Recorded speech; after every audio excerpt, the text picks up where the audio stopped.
دوستوں آپ کو ایک غریب لڑکی دکھائی جاتی ہے اور اس غربت کو ظاہر کرنے کے لیے اسے چادر پہنا دی جاتی ہے کہ جیسے چادر ایک غربت کا لباس ہے، اور دوسری طرف ایک امیر لڑکی دکھائی جاتی ہے جو کہ آج کے جدید ترین لباس میں۔ بسم اللہ الرحمن الرحیم دوستو، امید کرتا ہوں آپ سب ٹھیک ٹھاک ہوں گے۔ علی خان آپ کو اپنے یوٹیوب کے آفیشیل پلیٹ فارم پہ ویلکم کہتا ہے، اور ویلکم دوبارہ اس لیے بھی آپ کو کہنا پڑ گیا کیونکہ کافی عرصے بعد ہم دوبارہ انٹریکٹ کر رہے ہیں۔ کچھ ذاتی مصروفیات کے ماتحت میں آپ کے ساتھ نہیں جڑ سکا، اور اس میں کوئی ذاتی کوتاہیاں بھی ہیں، ذاتی نااہلی بھی شامل ہے کہ وقت نکال نہیں سکا میں، ادروائز آپ جانتے ہیں کہ میں کنسسٹنٹ تھا۔ خیر چلیں، اب ہمیں موقع ملا ہے تو ہم اپنی گفتگو کو دوبارہ سٹارٹ کرتے ہیں۔ دوستو آج کی ڈسکشن کو سمجھنے کے لیے میں چاہوں گا کہ آپ ازیوم کریں کہ آپ اس معاشرے میں پیدا ہوئی ایک چھوٹی بچی ہیں جو کچھ ویژولز دیکھتے ہوئے بڑی ہو رہی ہے، پنپ رہی ہے،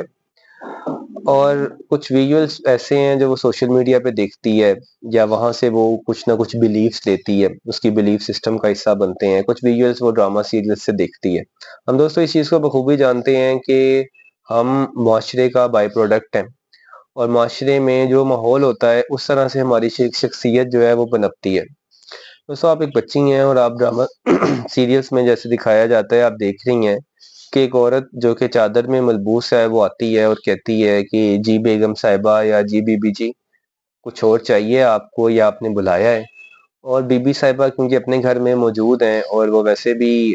یعنی کہ بے چادر ہیں، بے دوپٹہ ہیں، اور وہ انہیں جواب دیتی ہیں کہ یہ حکم دیتی ہیں کہ یہ کر دو۔ ایسا نہیں ہے کہ وہ بی بی صاحبہ محض اپنے گھر میں ایسے ہیں، وہ باہر بھی جاتی ہیں تو جدید اوڑھنی کے ساتھ عام طور پہ جاتی ہیں۔ اسی طرح دوستو آپ کو ایک لڑکی کا، ایک بچی کا کریکٹر دکھایا جاتا ہے جو بہت زیادہ کمزور ہے، فزیکلی نہیں، یعنی کہ وہ اپنی ڈیفنس لائن میں اس کی سٹرونگ نہیں ہے، وہ خود کو ڈیفینڈ نہیں کر سکتی، کمزور ہے، یا کمپرومائزز کر رہی ہے، اپنے حق کے لیے بول نہیں سکتی، ایسی کمزور لڑکی دکھائی جاتی ہے تو وہ چادر میں ملبوس دکھائی جاتی ہے۔ پھر اسے دکھایا جاتا ہے کہ ایسے علاقے سے جہاں گزرتے ہوئے کوئی لڑکی اس کے اوپر آواز کس رہے ہیں، تو اور وہ کچھ بھی نہیں کر پا رہی اور وہ ڈری سہمی گھر آ جاتی ہے۔ دوسری طرف اسی عمر کی لڑکی دکھائی جاتی ہے جو کہ آج کی جدید اوڑھنی جس کا حصہ ہے، یعنی اس کی آج کی جدید اوڑھنی اس نے زیبتن کی ہوئی ہے، اور کسی کی جرت نہیں ہے کہ اس کی طرف غلط نظر سے دیکھیں یا اسے کمزور سمجھے، یا وہ کمزور بھی نہیں ہے، وہ اپنے حق کے لیے آواز اٹھا سکتی ہے۔ اسی طرح دوستو آپ کو ایک غریب لڑکی دکھائی جاتی ہے اور اس غربت کو ظاہر کرنے کے لیے اسے چادر پہنا دی جاتی ہے کہ جیسے چادر ایک غربت کا لباس ہے، اور دوسری طرف ایک امیر لڑکی دکھائی جاتی ہے جو کہ آج کے جدید ترین لباس میں اور وہ بلیک گوگلز میں اور وہ سارا کچھ کر کے چل رہی ہے۔ دوستو میں آپ سے پوچھنا چاہوں گا کہ اگر آپ ایک بچی ہیں اور اس معاشرے میں پنپ رہی ہیں تو آپ جب یہ ویولز کے ساتھ بڑی ہوں گی تو آپ چادر پہننا چاہیں گی یا آپ نہیں پہننا چاہیں گی؟ آپ ہرگز چادر کا انتخاب نہیں کریں گی۔ کیوں؟ کیونکہ آپ اس لیے نہیں وہ انتخاب کریں گے کیونکہ آپ کام والی دکھنا چاہتے ہیں؟ نہیں، میں تو نہیں دکھنا چاہتا۔ اگر میں اپنی بات ہی کر لوں، میں تو کام والی نہیں دکھنا چاہتا، میں تو غریب نہیں دکھنا چاہتا، میں تو کمزور نہیں دکھنا چاہتا، میں تو امپاورڈ دکھنا چاہتا ہوں، میں تو مالکن دکھنا چاہتا ہوں، اور میں جو ہے کیا کہتے ہیں امیر دکھنا چاہتا ہوں۔ تو وہ امیری کس میں ہے؟ اس کے مطلب ہم نے دو اوڑھنی بنا دی کہ ایک امیر کا ٹائر الگ ہے اور ایک غریب کا ٹائر الگ ہے، اور آج آپ کے معاشرے میں وہ ریفلیکٹ کرتا ہے جو آپ کو دکھایا گیا۔ اسی طرح دوستو جو ڈرامہ سیریلز میں پیار محبت کا کلچر دکھایا جاتا ہے، دو ہی چیزیں ہیں ہمارے ڈرامہ سیریلز میں، اس کے علاوہ کچھ نہیں۔ یا تو آپ کو سیاست دکھائیں گے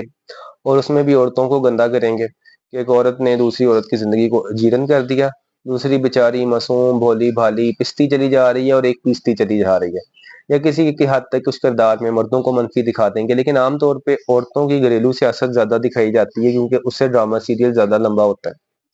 اچھا، یا تو آپ کو یہ چیز دکھا دی جائے گی، یا آپ کو دکھا دی جائیں گے پیار محبت کے قصیدے، قصے، کہانیاں، جس میں آپ کو دو ہمسائے دکھا دیے جائیں گے جو فون کر کے چھت پہ آ رہے ہیں، وہ کہہ رہے کہ آ جاؤ نا چھت پہ، اچھا میں آتی ہوں، اوپر وہ بیٹھے گپ شپ لگا رہے ہیں۔ اور کبھی وہ آپ کو دکھا دیا جائے گا یونیورسٹی کی بے تکلف لائف، جس میں یار یہ یار وہ یار ایسے، اس میں جدید اٹائر بھی آپ کو ساتھ اوڑھنی بھی میں بھی جدت دکھائی جائے گی۔ یہ سارا کچھ دوستو وہ ہے کہ جس کے ساتھ اس معاشرے کی بچی بڑی ہوتی ہے، یہ سب دیکھتے ہوئے۔ چینج صحیح ہے یا غلط ہے یہ تو ایک الگ ڈیبیٹ ہے، اور یہ بہت کلیئر بھی ہے، اس کے اوپر بہت بات بھی ہوتی ہے، لیکن سب سے امپورٹنٹ سمجھنے والی چیز یہ ہوتی ہے کہ ہم اس چیز کا احاطہ کر سکیں یا ہماری ذہن اس چیز تک پہنچ سکے کہ یہ جو تبدیلی آئی ہے یہ آئی کیوں ہے، اس کے پیچھے کیا محل وقوع ہے، اس کے پیچھے وجوہات کیا ہیں۔ سوشل میڈیا کیا ایک تفریح ہے یا ایک ہتھیار ہے؟ اس کے اوپر فیض حسن سیال صاحب بہت بڑے رائٹر بھی ہیں اور اسپیکر بھی ہیں، ان کا چینل بھی آپ سن سکتے ہیں، انہوں نے کتاب بھی لکھی یا انہوں نے ایک کالم لکھا کہ میڈیا ایک تفریح یا ہتھیار، میڈیا انٹرٹینمنٹ اور ویپن، آپ خود اس کا بہتر احاطہ کر سکتے ہیں۔ کسی بھی قوم میں تبدیلی لانی ہے تو آج کل کے دور میں سوشل میڈیا کے ٹرینڈ سب سے بڑا پلیٹ فارم ہے، یہ انفلوئنسر سب سے بڑا پلیٹ فارم ہے۔ اچھا، دوسری چیز ہم نے ایک اور بھی بڑی خامیاں دیکھی معاشرے میں کہ یہاں کوئی سیدہ فاطمہ الزہرا رضی اللہ تعالیٰ عنہ کا کوئی مثالی کردار بنا کے نہیں پیش کیا جاتا، یا خدیجہ الکبریٰ رضی اللہ تعالیٰ عنہ کی زندگی ہو یا دیگر صحابیات کی زندگی کی مثالیں نہیں ہیں۔ مردوں کے لیے تو کہیں نہ کہیں ایک پیرنٹ شخصیات یا ایک بڑی شخصیات مل جاتی ہیں خلفائے راشدین کے طور پہ، یا نبی صلی اللہ علیہ وسلم اٹسلف ایک رول ماڈل کے طور پہ پٹ اپ کیے جاتے ہیں، لیکن عورت کے لیے جہاں ایک عورت کی زندگی اور اس کے معاملات کی تھی، ہمارے ہاں سم ہاؤ اس کی مثالیں موجود نہیں ہیں، کچھ مثالیں تو موجود ہیں لیکن دی نہیں جاتی۔ ہمارے ہاں زیر اثر کس کیے ہیں ہم لوگ خود بھی بطور انسان، یعنی کہ انفلوئنسرز اور سوشل میڈیا کے جو سٹارز ہیں اور جو سوشل میڈیا کے شوبز کے آئیکنز ہیں، ان کے زیر اثر۔ تو اس چیز سے ایک شخصیت جو ڈیولپ ہوتی ہے ڈیفینیٹلی وہ آج ہمیں معاشرے میں نظر آ رہی ہے۔ تو یہ سوال کرنا کہ یہ سب کچھ کہاں سے آ گیا، معاشرے میں اتنے ابرپٹ چینجز کہاں سے آ گئے، تو یہ سوشل میڈیا سے آتے ہیں یا آپ کا مین سٹریم میڈیا سے آتے ہیں۔ دوستوں اگلی چیز یہ ہے کہ اس سوچ کے ساتھ بڑی ہوئی بچی کو ہم جب یونیورسٹی میں کو ایجوکیشن کے میں جھونک دیتے ہیں کہ جہاں وہ ایک مخلوط نظام تعلیم میں پڑھتی ہے اور اس کے ذہن وہی بلڈ اپ ہوا ہوتا ہے جس میں جدید اٹائر بھی ہوتا ہے، اور آپ دیکھتے ہیں کہ بچیاں خاص عمر کے بعد جدت کی طرف جاتی ہیں جہاں باپ یا پیرنٹس ایٹ ٹائمس ریسٹرکشن لگاتے ہیں، ایک ٹائم آتا ہے آہستہ آہستہ کہ وہ پیرنٹس کی ریسٹرکشن سے باہر نکلتی چلی جاتی ہیں، اور ایسا بھی وقت آتا ہے کہ جہاں ماں باپ مجبور ہو جاتے ہیں کہ جی وقت کا تقاضا ہے، آج کے تو تقاضے ہی اس طرح کے ہیں، کیا کیا جا سکتا ہے۔ آپ کو ایسی بے بسی کے جملے اکثر نظر آتے ہیں۔ اور دوستو اب وہ بچی جو اس جدید اٹائر کی میں آنا چاہتی ہے وہ اس طرف جاتی ہے، اور پھر وہ اس کا حصہ بھی ہے زندگی کا، اور پھر وہ بچی جو دوستی یاری کا کانسیپٹ میڈیا سے اور فیس بک فرینڈ شپ، سوشل میڈیا فرینڈ شپ، ان سب چیزوں کو دیکھتے ہوئے وہاں تک پہنچی ہے، جب وہ اس سٹیج پہ پہنچتی ہے تو وہ اپنی ایک دنیا میں ہوتی ہے، ایک اپنی خام خیالی میں ہوتی ہے، اور اس خام خیالی میں آپ انہیں ان لڑکوں کے ساتھ بٹھا دیتے ہیں یا ان کے سمجھیں کہ سپورٹ کر دیتے ہیں کہ جو آپ کہہ سکتے ہیں کہ جن کا کالج لائف آپ سڑکوں پہ بڑے عام دیکھ سکتے ہیں کہ وہ ایسے ایسے پاتھ سے نکلتے ہوئے، گروپ میں نکلتے ہوئے، لڑائی کرتے ہوئے، بدتمیزی کرتے ہوئے، یا کسی بھی کالج کے اسٹوڈنٹ کو کہ آپسی گفتگو آپ باہر کھڑے ہو کے یا کسی کیفے پہ یا کسی ڈھابے پہ، سگریٹ کے ڈھابے پہ بھی کھڑے ہو کے سن لیں نا، تو آپ کہیں گے کہ یار یہ مستقبل اس قوم کا تاریخ ہے، یا یہ پڑھے لکھے نہیں لگتے۔ آپ کو ان کی بسوں پہ جاتے ہوئے ان کی گفتگو، باہر کھڑے ہوئے آپسی گفتگو، یا وہ جو ان کے کٹ نکل رہے ہوتے ہیں وہ آپ کو دکھا رہے ہوتے ہیں کہ ان کی شخصیت اس وقت کس سٹیج پہ ہے، کہ ابھی کتنی انہیں بہتر یعنی کہ بروٹ اپ کی ضرورت ہے، اور وہ اس عمر میں 18 سال کی عمر میں پہنچنے کے بعد بھی کوئی سلجھے ہوئے انسان نہیں ہو سکے۔ تو قانوناً تو وہ بالغ ہو گئے ہیں اور ویسے بھی وہ ماشاءاللہ جوان ہو چکے ہیں، لیکن ابھی سمجھ کی عمر میں نہیں وہ پہنچ سکے۔ ان کے ساتھ ہم اپنی بچیوں کو، اپنی بیٹیوں کو، اپنی بہنوں کو جھونک دیتے ہیں۔ یہ مخلوط نظام تعلیم جو ہے، میں ذاتی طور پہ کم از کم جو 4 سال یونیورسٹی کے ہیں، یعنی جو بیچلرز ہے، اس میں تو میں اس کے حق میں بالکل بھی نہیں ہوں، کیونکہ اس کے کانسیکوینسز جو یونیورسٹی سے گزرا ہے وہ اچھی طرح سمجھتا ہے، اور ایٹ ٹائمز کچھ لڑکیوں کو اتنے انبیئریبل کانسیکوینسز بیئر کرنے پڑتے ہیں، I'm using the word unbearable, آپ سمجھ سکتے ہیں کہ جس کی ملامت ہو سکتی ہے لیکن جس کی کوئی ریکوری نہیں ہو سکتی۔ تو اس چیزوں کو دیکھتے ہوئے یہ وہ وقت آ گیا ہے کہ جہاں ہم ایک پہلے تو پرائرٹائز کریں بحیثیت بھائی، بحیثیت باپ، بحیثیت یعنی جو بھی جس بھی رشتے میں ہم کفیل ہیں اپنی بچی کے، کہ کیا یہ جگہ اس کے لیے ٹھیک بھی ہے یا نہیں۔ تو پہلے تو ہمیں یہ چیز آنی چاہیے کہ یار ایک چیز ایک بگر پرپس کے لیے ہم ایک چھوٹی چیز کا سیکریفائس دے سکیں۔ مخلوط نظام تعلیم لازم تو نہیں ہے، ایسا تو نہیں کہ دن قیامت کو پوچھ لیا جائے گا، بلکہ اس میں جانے پہ تو پوچھ لیا جائے گا، ہو سکتا ہے، لیکن اسے بچنے پہ ثواب ہو سکتا ہے، لیکن اس کا یہ نہیں پوچھا جائے گا کہ کیوں نہیں گئے۔ اس کے آلٹرنیٹ بہت سے موجود ہیں، ہم انہیں بھی اختیار کر سکتے ہیں تعلیم کے لیے۔ تو پہلے تو اس چیز کو سمجھنے کی ضرورت ہے کہ ہم اپنی بچی کو کس نظام میں جھونک رہے ہیں۔ کیا ایجوکیشن اور یونیورسٹی کی تعلیم اتنی امپورٹنٹ ہے؟ اور تعلیم سے میں انکار نہیں کر رہا، آپ کے پاس بہت سی ایسے فیمیل انسٹیٹیوشنز ہیں کہ جہاں بچیوں کو پڑھایا جا سکتا ہے۔ تو بچی تو 18 سال کی نہیں سمجھتی، وہ تو چاہے گی اس نظام میں جانا، لیکن آپ نے یہ فیصلہ لینا ہے، اور آپ نے گھر میں اتنی آپ کو اختیار ہونا چاہیے کہ آپ یہ فیصلہ لے سکیں۔ دوسری چیز ہے دوستو، اگر آپ بچیوں کو وہاں جانا بھی پڑ جاتا ہے، کوئی ایسا اپرچونٹی ہے اس کے لیے، یا جہاں چلیں جی آپ کنونسڈ ہیں کہ نہیں بھائی، اب نظام کو دیکھتے ہوئے یا معاشرے کو دیکھتے ہوئے ہم یہ تو نہیں ہے کہ بچیوں کی تعلیم کو ہی روک دیں گے، تو تعلیم کو روکنے کا تو میں نے بات ہی نہیں کی۔ میری بات کا ہرگز یہ مطلب نہ لے، تعلیم دیں، اچھے اداروں سے دیں، لیکن ایسے ادارے بھی موجود ہیں جو بچیوں کے لیے محفوظ ہیں، نہ کہ ایک مخلوق نظام جہاں کے ایک 18 سے 22 سال کی بچی جو ہے، جو کئی قسم کی کانسیکوینسز کا شکار ہو سکتی ہے۔ دوسری چیز ہے دوستو کہ اگر ہمارا بھیجنا صحیح میں اس قدر ضروری ہے کہ یا ہم اس سے گریز نہیں کر سکتے، تو میرے خیال سے یہ وقت آ گیا ہے کہ جہاں جو ایک